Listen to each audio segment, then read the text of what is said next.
If we don't like who we are now, we can change. As we'll see in the latest installment of Where Are They Now?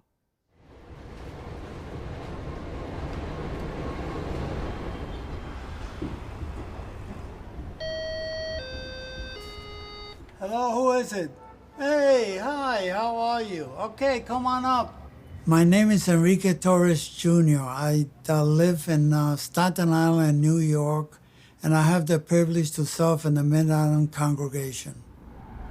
The first 40 years of my life were marred in a lifestyle that was horrendous. A judge stated that I had a propensity for criminality. Well, no doubt he was describing a vicious person. Hold on a minute. Did we just see the word homicide flash on our screen? Maybe if Tibor is gracious, we can have that overlaid again. Yes, I'm pretty sure that says homicide, which is literally killing someone. So, welcome to Enrique Torres Jr., who is a killer. I'm not making this up. You can actually look up his story, as I have done. It's featured in The Awake of 1999, August 8th, pages 11 and 12. I'll read some of it for you.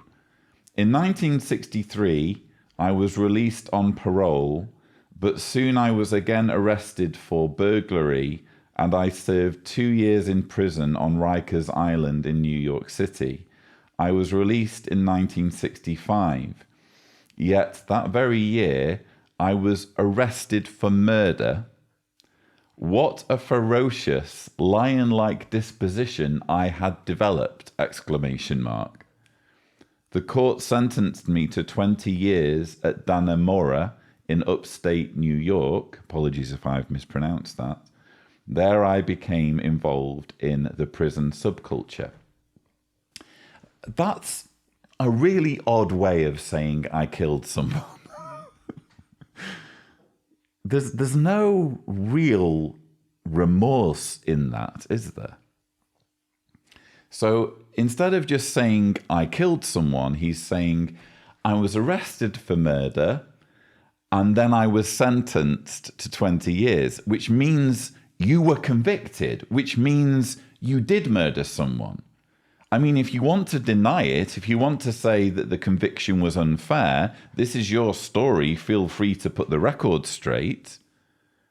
But either you killed someone or you didn't. If you didn't kill someone and there was a miscarriage of justice, why don't you say that? And if you did kill someone, why aren't you expressing more remorse? Isn't it weird for him to mention the murder and immediately in his life story, I think this particular line was not written by him, if I'm being completely honest. Imagine someone saying, yeah, I killed a guy, and then the very next words that come out of their mouth are, what a ferocious, lion-like disposition I had developed. And don't get me wrong, we all get to make mistakes and start afresh, especially in this case, where someone has been sentenced and convicted and gone through the criminal process, been subjected to the rule of law. But why aren't we seeing more remorse on this individual, either in his video interview some decades later or in the original life story, if you look it up and read it?